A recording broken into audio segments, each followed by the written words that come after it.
자, 이어서 현대시 예상 작품이야.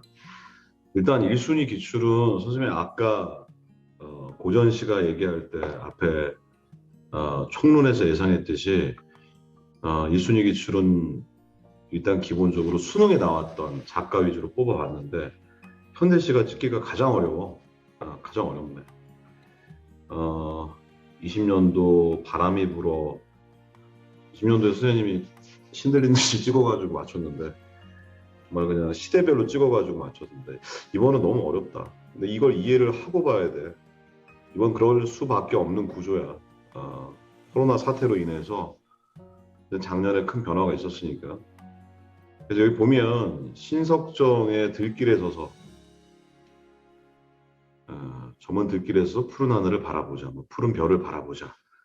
뭐 일제강점기 배경으로 하고 있는데 삶에 대한 긍정적 인식, 좌절하지 마라, 희망은 있다. 넓은 의미에서의 극복의지를 다루고 있는 거, 역설법, 생활은 슬퍼도 좋다. 뭐 이런 얘기 나오죠. 그 들길에 서서는 07년도 수능입니다. 수특에 나와 있는 작품이고, 상징, 대조, 역설, 뭐 통사구조 반복과 같은 비유적 표현, 표현기법도 그렇고 정서적 측면도 그렇고 무난하게 볼 수 있는 작품이고, 이렇게 돌아가신 분들이 나왔을 때는 살아계신 분들도 하나 나오죠. 그때 이제 낯선 작품, 수특 내지는 수완, EBS 밖에 작품 나오는데 그거는 알 길이 없다. 선생님이 현대시 나오면은 두 지문 예상을 하는데 일단은 작년에 이용하기 그리움이 22년 텀이라는 걸 기본으로 해서 추려본 겁니다. 수능 기준으로 추려본 거예요.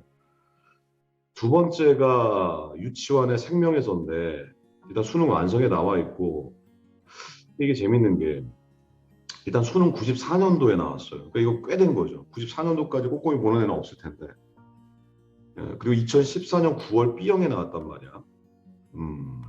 평가원에. 그러니까 이거는 기본적으로 기출에 두 번 나왔어. 근데 과연 세 번을 낼까 의문이 들긴 합니다만 어떡하겠습니까? 넣었죠. 그 19년에 수능의 출생기라는 작품이 나와서 텀이 3년 텀이거든? 그러면 상대적으로 짧죠. 그래서 사실 확률성으로는 좀 떨어지지만 유치원의 생명에서도 넣었다. 그리고 생명에서에서는 일단 극복의지인데 그 아라비아의 사막이라는 공간이 부정성과 긍정성을 동시에 가지고 있는 공간이라는 거에 주목을 하고 그게 나의 생명의 본질을 깨닫기 위해서 쉽게 말하면 해병대 가는 거야. 힘들 때 해병대 가서 통과례를 겪은 다음 진정한 나와 마주치겠다는 거지. 보시고요. 그러니까 김수영의 폭포 내가 왜 이걸 넣느냐. 사실 김수영의 작품은요. 일단 94년도 1차 그리고 13년 수능 이거는 평가원도 아니고요. 수능에만 두 번 나온 작품입니다. 당연히 정상적인 수능이었으면 제꼈겠죠 선생님이. 근데 이번에 어떻게 될지 몰라. 기출의 아사리판이 될 수 있어. 아사리판이. 그래서 폭포는 선생님 사실 긴가민가한데 근데 이번에 탄생 100주년이에요. 올해가. 탄생 100주년이니까 의미심장한 거 아닙니까? 연세대에서 명예학위를 따신 분이고 그래서 지금 연세대에서도 김수영 문학작품 회고전 비슷하게 하고 있는 걸로 알고 있고 그래서 이거는 좀 의미심장한 작품이라서 다만 폭포가 나올 것이냐 똑같은 작품을 세 번 낼 것이냐 또 94년도 1차라는 건 수능에서 굉장히 시험을 두 번 봤던 예외적인 경우 정말 초창기이기 때문에 애매하잖아. 사실 폭포 말고 앞에 나왔던 그리움도 이용하게 그리움도 예외적이라고 그랬잖아. 2002년도 수능에 나왔던 거 20년 텀으로 해가지고 냈던 그 작품도 사실은 이거는 굉장히 이례적인 작품. 현대시에서 냈던 거 또 낸 건 윤동주의 서시와 김수영의 폭포. 내가 알기로는 두 작품이거든. 보셔야죠. 폭포, 성찰. 성찰. 소시민적 삶에 대한 성찰. 김수영 씨에서 많이 본 나태와 안정을 뒤집어 놓는 듯이라는 구절. 자신의 내면을 바라보고요. 그죠? 거기에 대해서 반성하고. 금자나도 인가도 보이지 않는 밤이 되면 고든 소리를 낸다 해서 그 고든 소리의 속성. 시인 내지는 화자가 지향하고자 했던 고든 삶하고 일치를 하죠. 그때 이제 금자나도 인간화도 보이지 않는 밤이 되면이라는 건 맥락상 보면 부정이 맞지. 왜? 세상이 잘 돌아가고 있는데 고든 소리 할 이유가 있나? 애들이 공부도 안 하고 막 개판일 때나 선생님이 고든 소리를 하는 거지. 그러니까 이때 밤은 부정 맥락으로 보면 된다. 그래서 선생님이 한 번 더 생각해 본 게, 그렇다면 이렇게 낼 수 있지 않을까? 폭포는 두 번이나 냈으니 김수영 작품 중에서 다른 작품 낼 수 있지 않을까? 텀이 좀 짧긴 해요. 17년에 2017년 수능에 김수영 작품이 나왔죠. 예? 그러니까 그때 나왔던 구름의 파수병이라는 작품으로 기억하는데, 예? 그러니까 그걸 기억을 해보면 텀은 한 5년 텀이잖아. 거의 딱 달랑달랑 하는데, 그러면 김수영의 구름의 파수병은 너무 최근 작품이고, 그래서 선생님이 주목한 게 김수영의 눈, 순수한 양심을 상징하는 김수영의 눈과 자기 자신의 영혼을 죽은 영혼이라고 표현하면서 자신의 성찰을 얘기했던 사령이라는 작품이 있습니다. 그래서 김수영의 눈과 사령, 요거는 EBS 관련 작품은 아닙니다만 기출해서 다시 한번 리바이벌 할 수도 있다. 그래서 선생님이 예측을 이렇게 한번 해봤습니다. 그리고 곽재구의 사평역에서라는 작품도 주목을 해야죠. 이것도 기출입니다. 일단 이 작가 자체가 수능 3회 작가예요. 그리고 사평역에서는 선생님 기억하기로 14년 B형에 나왔던 작품이니까 텀은 한 8년 텀 정도 되겠네요. 고달픈 삶을 살아가는 그 사평역에 모인 사람들에게 보내는 위로와 연민과 그리고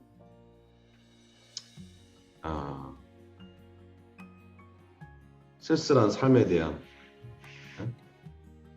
나름의 위안과 그리고 그리움도 중간중간 들어가 있고, 톱밥과 불빛, 눈물의 이미지, 긍정적 이미지로 해석을 하면서 가장 악권은 산다는 거에 대한 의미 부여에서 하고 싶은 말은 많지만 모두들 아무 말도 하지 않았다. 삶이란 그런 거거든. 한 두릅의 굴비, 그리고 그죠? 사과 들고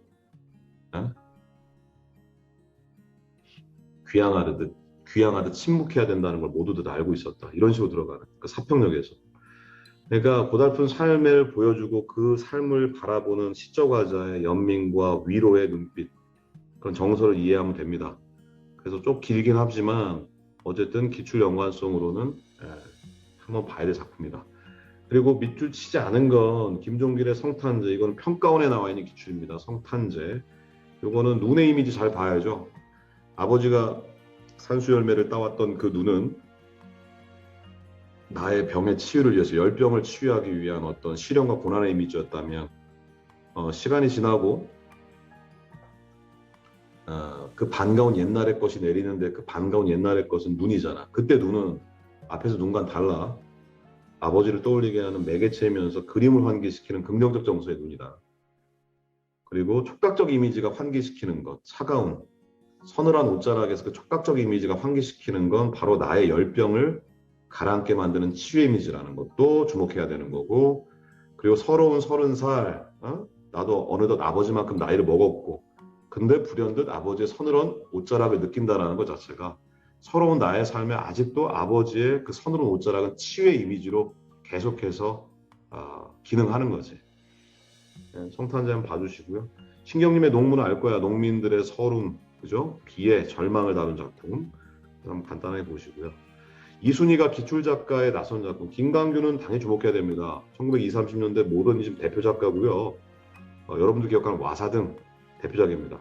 어쨌든 광장이라는 이 작품도 20, 30년대 때 일제강점기 시대를 모티브로 하면서 까닭없는 비애, 이게 뭐 근대화에 대한 거부감이라고 하는데 이런 거 다 외적 준 거고, 까닭없는 비애와 슬픔과 외로움, 맨 마지막에 이제 모자도 없이 나가 있는 화자의 모습을 보이면서 방황 내지는 고뇌, 비애의 정서를 드러내고 있는 김광균의 광장. 근데 이 김광균의 광장의 작품이 맨 처음에 그 체경을 대하여 한다, 몸거울을 대하여 안다로 시작하거든요. 그 뒤에 나오는 도시의 풍경은 그 거울에 비친 시적화자의 내면의 풍경일 수도 있어요. 굉장히 쓸쓸하고 뭔가 건물들도 있고 그렇지만 그건 오히려 시적화자의 외로움과 고독감을 배가시키는 그런 기능을 하는. 그 이육사는 뭐 당연히 기초작가, 유명한 기초작가인데 광야가 실렸는데 광야는 한 번도 나와 있지 않은 작품이에요. 광야 뭐 이거는 내신에서도 많이 했을 겁니다. 시간의 흐름 그리고 극복의지. 예? 지금 눈 내리고 매화향이 홀로 아득하니 내 여기 가난한 노래의 씨를 뿌려라. 다시 촌고에 뒤에 백마 타고는 초인이 있어 내 여기 목놓아 부르게 해. 뭐의 노래를 매화로 상징되는 희망의 노래, 노래의 씨로 상징되는 극복 의지의 노래겠죠. 극복 의지. 이거는 좀 무난하게 봐줄 작품이고 만약에 정상적으로 돌아갔다면 선생님은 박제삼의 한에 주목했을 겁니다. 박제삼의 한. 선생님이 좋아하는 시이기도 하고 작품성이 굉장해요. 제목이 이제 한이면서 감나무쯤 되랴, 그죠? 서러운 노을빛으로 익어가는 내 마음 사랑의 열매가 달린다. 하도 많이 봐서 외웠네. 그 서러움과 사랑을 결합시키면 이별이라는 시적 상황이 추론될 거고. 그러면서 나의 입장에서 선생님 생각을 해요. 나의 입장에서의 감나무의 의미는 서러움과 그리고 사랑이에요. 네? 그리고 그러다가 이 안타까움이 배가 되는 건 그 사랑이 제대로 뻗을 때는 이승도 아니고 저승. 그죠? 그리고 그 사람의 앞도 아니고 등 뒤로 가서 뻗어나 볼까 한데 그러다 그러나라고 나오잖아. 보통 이제 그러나가 시 속에서 약속처럼 되어 있는 게 시상전환이지 않습니까? 앞에가 부정이면 뒤에는 긍정이 돼야 되고 뒤에 앞에가 뭐 부정이면 뒤에는 긍정. 앞에가 긍정이면 뒤에는 부정 이렇게 돼야 되는데 앞에는 나의 입장에서의 부정적 정서. 그러니까 전체적인 맥락에서 부정이다 긍정이다 나누는 거 웃기지만 어쨌든 수능은 그걸 요구할 때가 많으니까 그래. 그러면 그게 온전치 못한 결핍감으로 인한 나의 결핍. 그 사람에게 제대로 다가갈 곳은 저승밖에는 없고 앞도 아니고 뒤라는 그런 안타까움이 배가 되는 그 장면에서의 부정정서라면 그러나에서는 그 사람이 앞마당에 심고 싶던 늦겨운 열매가 될는지 몰라. 느낌에 막 벅차오르는 열매, 희망을 갖게 되죠. 그 사람의 입장에서. 그 사람의 입장에서 생각해 보는 거야. 그러니까 나에서 너로. 오케이? 그 사람이 심고 싶던 앞마당에 심고 싶던 열매, 느낌에 겨운 열매가 될지 몰라. 그러니까 나름대로의 위안과 희망을 갖게 되는 거지. 근데 재미있는 건 거기서 끝나버렸으면 모르겠는데 네? 아니라는 부정어가 나오죠. 그 아니가 주는 느낌은 굉장한 거야. 아니 그 사람도 그 사람도 그러니까 그 사람도 라는 말은 나도죠. 이 세상을 서름으로 살았던지 어쨌든지 그것을 몰라. 그 서름 한의 본질이죠. 내면화된 서름. 그러니까 그 사람의 나의 입장에서 그러나에서 너의 입장, 그 사람의 입장, 대상 입장으로 갔다가 아니에서는 선생님 생각할 때 우리의 입장이에요. 우리의 동질성을 확인하려고. 그 사람도 이 세상을 서름으로 살았던지 어땠던지 그것을 몰라 반복과 영탄을 통해 터뜨리는 그 부분은 이 시의 악권이긴 해. 뭔가 결론 내릴 수 없는 서름. 그러니까 사랑이라는 긍정정서, 이별이라는 부정정서가 그냥 온전하게 하납된 서름. 그냥 다 혼합된 서름. 그래서 박제삼의 한은 사실은 깊이 있게 들어가 보면 되게 쉬운 시가 아닙니다. 굉장히 치밀하게 쌓여지고 어렵게 낼 수 있는 작품인데 어쨌든 선생님은 기출작가의 낯선 작품에 박제삼의 한을 넣어봤습니다. 그 백석의 수라 같은 경우에는 이게 2022년도 예비에 나온 거거든요. 2022년 선택 과목 나오면서 예비로 한번 보라고. 그러니까 이거는 엄밀히 따지면 기출일지 아닐지도 애매한 거죠. 그러니까 텀으로 치면 얘를 기출로 생각하면 텀이 너무 짧은 거고, 그죠? 그게 아니라고 한다면 그냥 볼만한 작품이다. 근데 선생님 생각할 때 그 수라라는 작품이 뭐 박제삼의 한이 아내와의 사별을 테마로 한 작품이고 백석의 수라가 일제강점기 때 가족과의 이별을 통해서 뭐 본질적으로는 감정이입이 맞는데 이 수라가 지옥이거든. 불교에서 말하는 지옥세계인데 그 거미 가족들을 하나씩 내보내지 않습니까? 그러니까 점층적으로 백석 씨의 특유의 서사적 구조 속에서 점층적으로 전개되죠. 감정의 고조도 점층적으로 전개되고 그리고 서사 구조가 하나씩 쌓인단 말입니다. 맨 처음에 거미를 밖으로 내보낼 때는 그냥 아무 생각이 없었다가 두 번째 거미를 발견해서부터 가슴이 찌릿한다라고 표현하면서 정서가 점점 고조되는데 왜 서러울까를 생각을 해보면 단순하게 생각해보면 그 거미 가족이 이별했다라는 거기에서 나온 서러움일 수도 있어. 근데 거기에 또 중요한 단서 하나가 밖에는 차디찬 밤이거든. 그러니까 거미 입장에서 생각해보면 가족하고 헤어져 있는 이 방 안도 지옥이고요. 그리고 그 거미를 밖으로 내보는 화자의 내면도 지옥이야. 왜? 당연히 방 안에서는 자책감의 공간이지. 왜? 내가 가족을 이별시켰으니까. 근데 밖으로 내보내도 마찬가지야. 차디찬 밤이거든. 겨울밤 같아. 그지? 그러니까 밖에 나가면 죽을 거 아닙니까? 사랑들보다. 그러니까 밖에도 지옥, 안에도 지옥. 그러니까 백석의 수라는 상당히 비극적인 작품이죠. 그러니까 수라라는 제목의 상징성도 생각해 볼 만한 작품이고, 뭐가 지옥인지. 그리고 가족을 이별시킨 그 화자의 죄책감이라든지 그런 것도 생각해 볼 수 있는 부분이거든요. 그래서 백석의 수라 한번 넣어봤고요. 그 다음에 밑에는 선생님이 선생님 너무 많아요. 너무 많긴요. 아까 얘기했죠, 선생님이. 이번 판은 그런 판이라고. 선생님 밑줄 안 쳤죠? 한번 볼만하다. 한용운의 해당화, 한용운 기출작가 유명하죠. 그리고 해당화는 어려운 작품이 아닙니다. 해당화라는 그 꽃이 바로 님이 돌아온다는 약속을 상징하는 사물이면서 시여예요. 해당화가 피었는데 피기 전 돌아오겠다라는 님이 오지 않아. 그러니까 이때 해당화는 님에 대한 그리움과 님의 부재를 확인하게 해요. 네? 님에 대한 그리움과 님의 부재를 확인하면서 슬퍼지는 그런 기능을 하죠. 어렵지 않습니다. 그리고 송수건의 까치밥 공동체적 삶을 바탕으로 한 배려의 삶. 까치밥과 그리고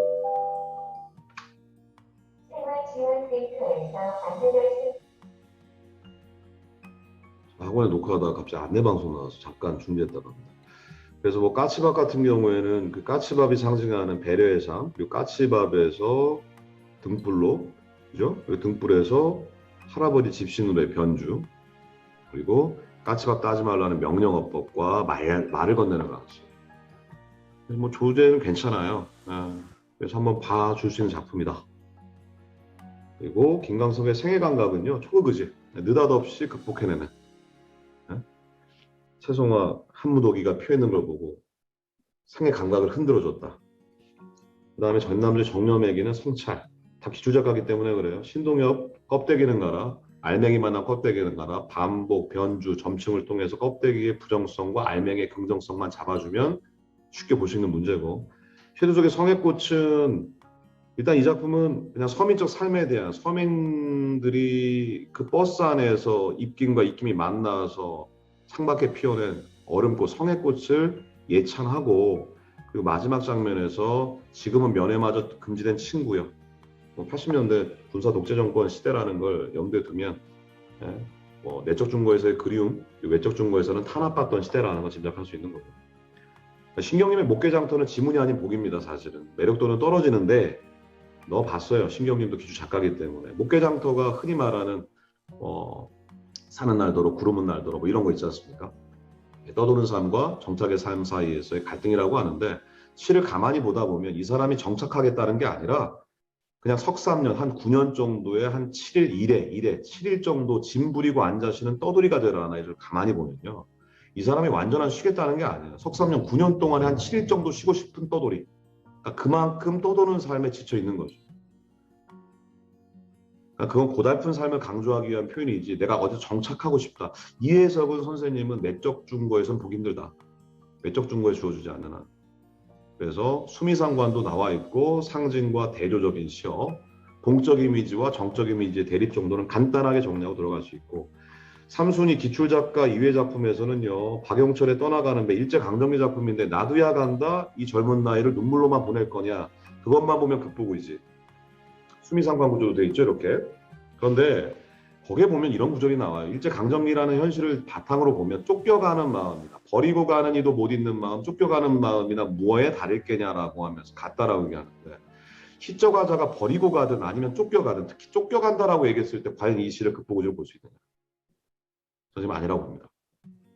쫓겨간다라는 건 결국엔 떠밀려 간다라는 거거든. 결국에는 그 비극성을 고조시키는 장치라고 볼 수 있습니다. 그래서 박영철의 떠나가는 배는 특별한 조건이 주어지지 않는 한 두 가지로 해석될 수 있다. 극복 의지로도 해석될 수도 있고, 두 번째는 쫓겨가는 삶의 비애로도 해석될 수 있다. 이성부의 산길에서 제가 볼 땐 이성부 씨는 등산 매니아, 성찰입니다. 아무리 힘들어도 여기서 멈추지 말고 올라야 된다는 거, 그걸 나는 안다. 등산 매니아신 것 같아요. 그리고 추운 산, 이것도 성찰, 자신에 대한 반성, 그리고 눈사람이 되고자 하는 그 눈사람이 긍정적 시어죠. 추운 삶. 이것도 이제 상징적인 표현들 잘 봐가면서 읽을 수 있고 정호성의 슬픔이 기쁨에게 뭐 이것도 유명하죠. 의인화된 화자인 슬픔이 이기적인 청자인 기쁨에게 하는 말. 이기적으로 살지 마. 그죠? 역설적 표현도 있고요. 동사자가 다시 얼어 죽는다는 역설적인 표현도 있고 결국에는 이기적으로 살지 말고 우리 같이 함께 이 삶을 살아보자라는 거. 문정의 율포의 기억은 삶에 대한 성찰인데 뭐 희망 이런 게 아니에요.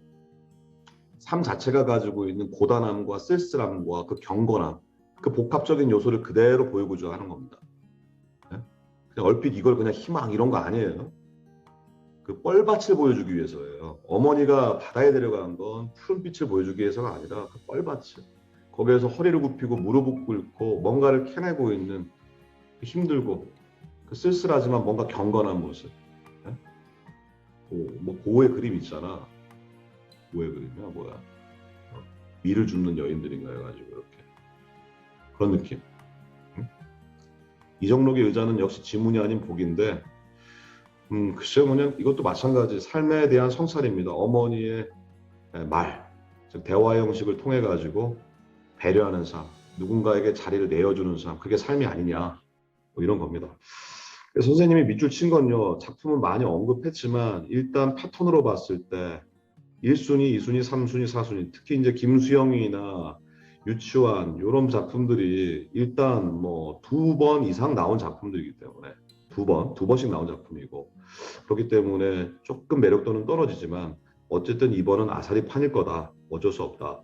그래서 하나, 둘, 셋, 넷 그리고 김강균 낯선 작품에서는 광장, 이육사 광야, 박재삼의 한, 백석의 수라 이 정도 정리할 수 있고 이렇게 3순위에서는 선생님이 얘기했던 거 시간 나면 보세요. 제가 이 정도 얘기해 준 것도 포인트로 잡고 들어가시면 되겠습니다.